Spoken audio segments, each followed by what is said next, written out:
اعوذ باللہ من الشیطان الرجیم۔ پناہ مانگتا ہوں میں اللہ کی شیطان مردود سے۔ بسم اللہ الرحمن الرحیم۔ شروع اللہ کے نام سے جو بڑا مہربان نہایت رحم والا ہے۔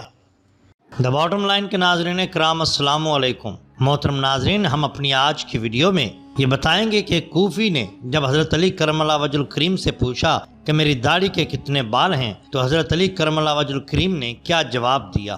محترم ناظرین کرام، حضرت علی کرم اللہ وجہ الکریم کی زندگی کا آخری سال تھا کہ ایک دن آپ نماز ادا کرنے کے بعد ممبر پر بیٹھ گئے۔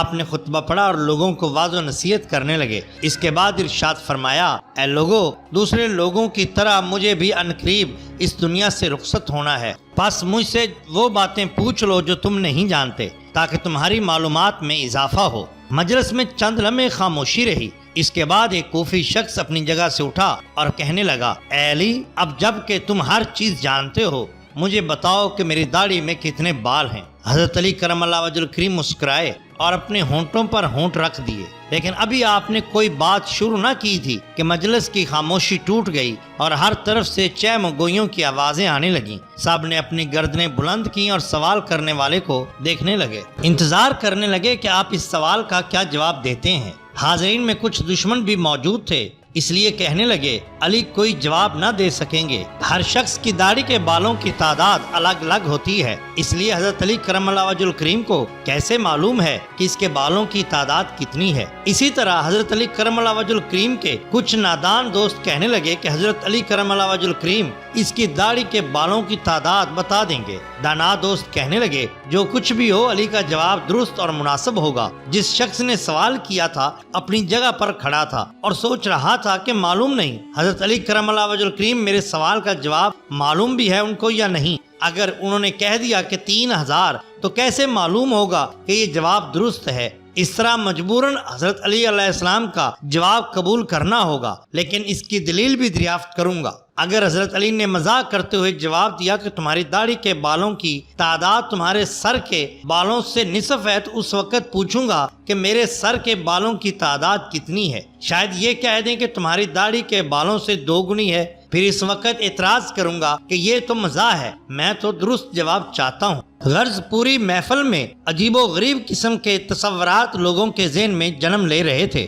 چند لحظوں کے بعد حضرت علی کرم اللہ وجہ الکریم نے حاضرین سے پوچھا، اے بھائیو، اس سوال کا درست جواب کون جانتا ہے؟ حاضرین میں سے کوئی شخص جواب دینے کے لیے تیار نہ ہوا اور مجلس میں چند لمحے خاموشی رہی۔ اس کے بعد پھر سرگوشیاں شروع ہو گئیں۔ دشمنوں نے دوستوں سے کہا، تم نے دیکھ لیا کہ علی کے پاس کوئی جواب نہیں؟ نادان دوست کہنے لگے، کیوں نہیں؟ حضرت علی کو سب کی داڑھی، سر، بال بلکہ بدن کے بالوں کی تعداد بھی معلوم ہے۔ ابھی صبر کرو تاکہ سب کچھ معلوم ہو جائے۔ دانا دوست کہہ رہے تھے، جلدی نہ کرو، حضرت علی چاہتے ہیں کہ ہمیں بھی سوچنے کا وقت دیں تاکہ تمہارے جواب کی طرف متوجہ ہوں۔ جب مجلس سے کوئی شخص جواب دینے کے لیے نہ اٹھا تو آپ نے فرمایا کہ یہ جواب میرا غلام قمبر دے گا۔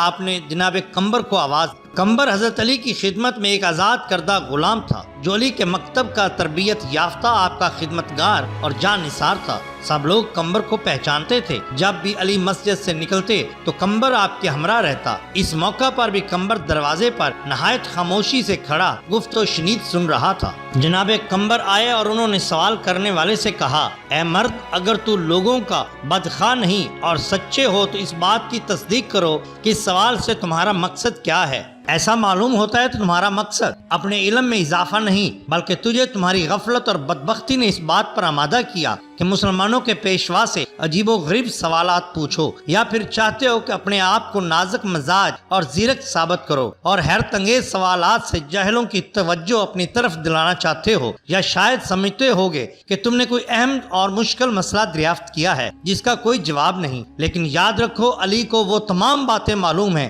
جس میں تمہاری بھلائی ہے۔ میں تمہیں جواب دے سکتا ہوں، لیکن اس سے قبل کہ تمہارے سوال کا جواب دوں تمہیں معلوم ہونا چاہیے کہ تمہاری داڑھی کے ہر بال میں ایک شیطان چھپا بیٹھا ہے جو تمہارے دل میں وسوسے ڈالتا ہے اور تمہیں راہ راست سے دور کر رہا ہے۔ اے مرد، ہم ہر روز 5 نمازوں میں کئی مرتبہ اللہ تعالیٰ سے دعا مانگتے ہیں کہ ہمیں سیدھے اور نیکوں کے راستے پر رہنمائی کرے اور ہمیں محروموں اور گمراہوں کے راستے سے روکے، لیکن تمہارا سوال اس قسم کا نہیں ہے کہ گمراہی سے بچے رہو۔ جو شخص راہ راست کی تلاش میں رہتا ہے وہ نیکی اور بھلائی کے سوالات پوچھتا ہے اور ایسی دعا مانگتا ہے کہ جس کے جاننے یا حاصل کرنے میں اس کی اپنی یا دوسروں کی سعادت اور بھلائی ہو۔ یہ تو محض شیطان کا وسوسہ ہی ہوتا ہے جو انسانوں کو ایسی چیزوں کے پوچھنے اور جاننے پر آمادہ کرتا ہے جس میں کوئی فائدہ نہیں ہوتا۔ یاد رکھو کہ ہماری رہنمائی کے لیے اللہ تعالیٰ کی کتاب موجود ہے جس میں کوئی کمی بیشی نہیں، لیکن اللہ تعالیٰ کی کتاب بھی آسمانوں کے ستاروں، فرشتوں اور پیغمبروں کی تعداد بیان نہیں کرتی، اس لیے کہ کئی چیزوں کا شمار کرنا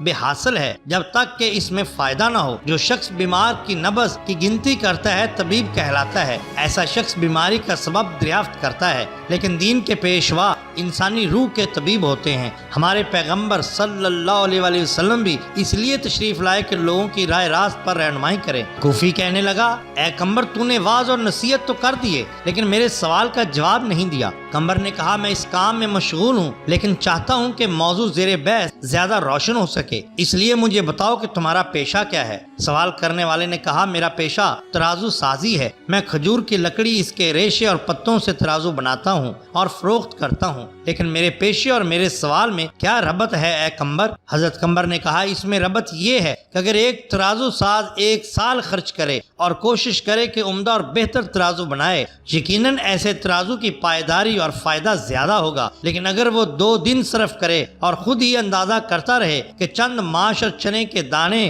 ہم وزن ہیں تو اس کا مطلب یہ ہوگا کہ اس نے اپنا وقت ضائع کیا۔ اس میں کوئی شک نہیں کہ جاننے اور سمجھنے میں سعادت ہے، لیکن مفید باتوں کا جاننا اور سمجھنا ضروری ہے۔ ہاں، اگر تم سمجھتے ہو کہ تمہاری داڑھی کے بالوں کی گنتی تمہارے لیے سود مند ہو سکتی ہے تو میں تمہیں اس کا جواب بھی دے سکتا ہوں اور تمہیں مطمئن بھی کر سکتا ہوں۔ سوال کرنے والا ابھی سنبھلنے بھی نہ پایا تھا، کہنے لگا، مجھے اس کا کوئی خاص فائدہ تو معلوم نہیں، لیکن میں نے ایک سوال پوچھا ہے جس کا جواب جاننا چاہتا ہوں۔ حضرت قمر نے کہا، مجھے بھی اس میں کوئی فائدہ نظر نہیں آتا، لیکن ایسے سوال سے دوسروں کا وقت ضائع کرنے اور بچوں کے افکار کو گمراہ کرنے کے علاوہ کچھ نہیں، لیکن تم ابھی تک اپنے سوال کا جواب مانگنے پر اصرار کر رہے ہو۔ بہت بہتر، کیا تم گنتی اور حساب جانتے ہو اور 1000 سے لے کر 10,000 تک گنتی کر سکتے ہو؟ اس نے کہا، ہاں جانتا ہوں۔ قمر نے کہا، اے بھائی، جو لوگ عقل مند ہیں وہ کئی مفید کام کرتے ہیں۔ اگر تجھے کسی کام کی فکر نہیں اور نہ کوئی مفید سوال پوچھنا چاہتے ہو تو میں سمجھتا ہوں کہ ممکن ہے کہ اس گنتی سے تمہارا کوئی ذاتی مسئلہ حل ہو جائے گا۔ بہرحال یہ کام نہایت آسان ہے۔ تمہاری داڑھی کافی لمبی ہے، اسے کینچی سے کاٹ دو اور اپنے سامنے رکھ لو اور بیٹھ کر نہایت آرام سے گنتی کر لو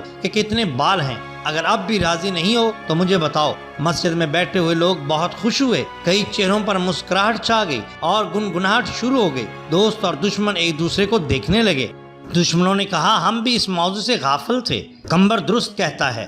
نادان دوست کہنے لگے، واقعی عجیب سوال اور عجیب جواب تھا۔ دانا دوستوں نے کہا، یہی وجہ تھی کہ حضرت علی کرم اللہ وجہ الکریم نے اس کے جواب کے لیے اپنے غلام کو حکم دیا۔ سوال پوچھنے والے نے شرمندگی سے کہا، اے قمر، تو نے درست کہا، مجھے غفلت کے خواب سے بیدار کر دیا اور راہ راست پر لے آیا۔ اب میں اپنی داڑھی کے بالوں کی گنتی معلوم نہیں کرنا چاہتا۔ پہلے تو میں بھی خوش تھا کہ عجیب سوال پوچھ رہا ہوں، لیکن اب سمجھ گیا کہ کوئی عجیب اور بے حاصل مسئلہ پوچھنا ہنر مندی نہیں ہوتا۔ میں شیطانی وسوسوں سے اللہ تعالیٰ کی پناہ مانگتا ہوں اور اس کے علاوہ اس امر سے زیادہ خوش ہوں کہ اگرچہ سوال بےہودہ تھا لیکن جواب دینے والا بہت عقل مند تھا۔